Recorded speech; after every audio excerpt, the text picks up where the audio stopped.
نامشروع اعمال کر کے، اقدامات اٹھا کر، شریعت میں جو چیزیں مذموم ہیں، جو منع ہیں، جو ناجائز و حرام ہیں، ان کا رواج ڈال کر آپ سوچیں لڑائی تو اہل سنت والجماعت کی یہ تھی کہ یہ نیا کام دین میں آ گیا ہے، میلاد شریف کرنا یہ ناجائز و حرام ہے، ہم تو اس پر سفارہ ہوئے تھے۔ آپ نے کہا نیا کام ایسا شروع کیا کہ ڈی جے شروع کر دیا۔ ابھی تو آپ کو اسی کا جواب نہیں معلوم کہ یہ جشن منانا جائز بھی ہے کہ نہیں، بدعت تو نہیں ہے کہ یہ کہ سنت ہے۔ میلاد کی محفل جو ہے وہ جائز اور مباح ہے کہ خرافات اور بدعت ہے؟ ابھی اسی پہ ڈیبیٹ تھی، آپ نے ایک نیا دروازہ کھولا کہ اب ڈیبیٹ اس پر ہو رہی ہے کہ ڈی جے بدعت ہے کہ سنت، یہ ناچ گانا سنت ہے۔ اور دلیل کیا لاتے ہیں؟ دلیل لے کے آتے ہیں وجد کو، جو صوفیہ پر وجد طاری ہو جاتا ہے اس کو دلیل میں لے کر آتے ہیں۔ یہ وجد طاری ہو گیا ہے۔ مسلمانوں، وجد وہ کیفیت ہے کہ جو اللہ اور اس کے رسول کی شریعت کی مکمل پاسداری اور پابندی کرنے والے پر طاری ہوتی ہے، وہ ناجائز و حرام کام کرنے والے پر طاری نہیں ہوتی۔ وہ کسی آصف کا زیر اثر تو ہو سکتا ہے، وجد والا نہیں ہو سکتا۔ وجد کی کیفیت تو پاکیزہ کیفیت ہے، وجد کی کیفیت تو روحانی کیفیت ہے، وجد کی کیفیت تو دیدار سے پیدا ہوتی ہے، وجد کی کیفیت تو تعلق سے پیدا ہوتی ہے، وجد کی کیفیت تو وصال سے پیدا ہوتی ہے۔ دور رہ کر اور محروم رہ کر کوئی وجد طاری نہیں ہوتا۔ یہ محرومی ہے کہ محسن کائنات اور معلم کائنات کی آمد کا جشن جہالت کے ساتھ منایا جائے، یہ محرومی ہے، یہ وجد نہیں ہے۔ وجد تو اتصال سے آتا ہے، اتباع سے آتا ہے، فرما برداری سے آتا ہے، فنائیت سے آتا ہے۔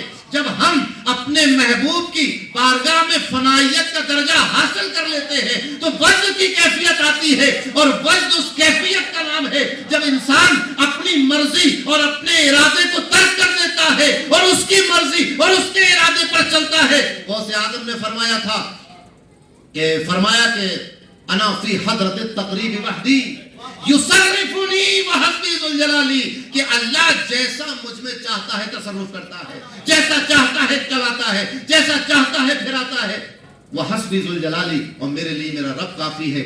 یہ وجد ہے جس میں بندے کا اختیار نہیں ہوتا، یہ حال کی کیفیت ہے جس میں ہماری اپنی نیت اور اپنے ارادے کو اختیار نہیں ہوتا۔ نہ وجد طاری ہونے میں نہ وجد زائل ہونے میں بندے کا اختیار نہیں ہوتا۔ یہ کون سا وجد ہے کہ آپ طے کر کے ڈی جے لائے ہیں؟ یہ کون سا وجد ہے کہ آپ طے کر کے ناچ رہے ہیں؟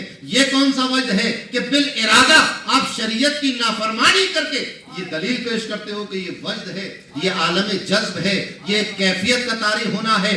ارے ایسے لوگوں سے پوچھو کہ جب تم سجدے میں جاتے ہو تو کیفیت طاری کیوں نہیں ہوتی؟ جب تم رکوع میں سبحان ربی العظیم کہتے ہو تو کیفیت طاری کیوں نہیں ہوتی؟ جب کھڑے ہوتے وقت تم ربنا لک الحمد کہتے ہو تو تمہیں وجد اور کیفیت طاری نہیں ہوتی؟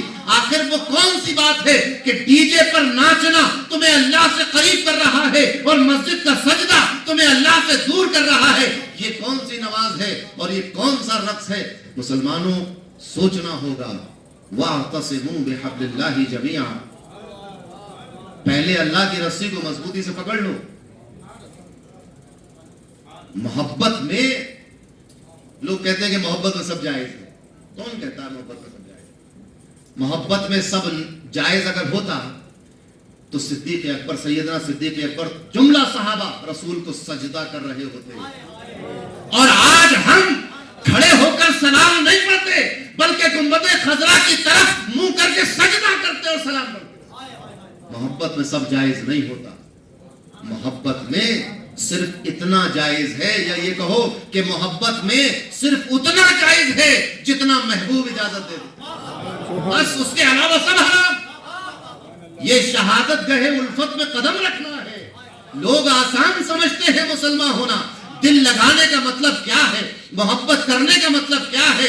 کسی پہ اپنے آپ کو فدا کرنے کا مطلب کیا ہے؟ یہ صحابہ اور اہل بیت سے پوچھو کہ کسی پر فدا ہونے کا مطلب کیا ہے؟ کسی پر مرنے کا مطلب کیا ہے؟ کسی کو دل دے دینے کا مطلب کیا ہے؟ سپردم بتو مائے خیشرا، تو دانی حساب کم و بیشرا، اس کا مطلب کیا ہوتا ہے؟ یہ صحابہ کی مقدس جماعت سے پوچھو، سلف صالحین سے پوچھو، اولیاء سے پوچھو، شہداء سے پوچھو، وہ تمہیں بتائیں گے کہ دل لگانے کا مطلب یہ ہے کہ جس سے دل لگا لیا ہے بس اس کی مرضی کے مطابق زندگی گزرے گی، اس کے علاوہ سب ناجائز و حرام ہے، سب خرافات ہے، سب بدعت ہے، سب غلیظ ہے، سب ناپاک ہے، سب فانی چیز ہے، بس چیز وہی بہتر ہے جس سے محبت کی ہے، اس نے جتنا کہہ دیا ہے اتنا ہی کرنا ہے۔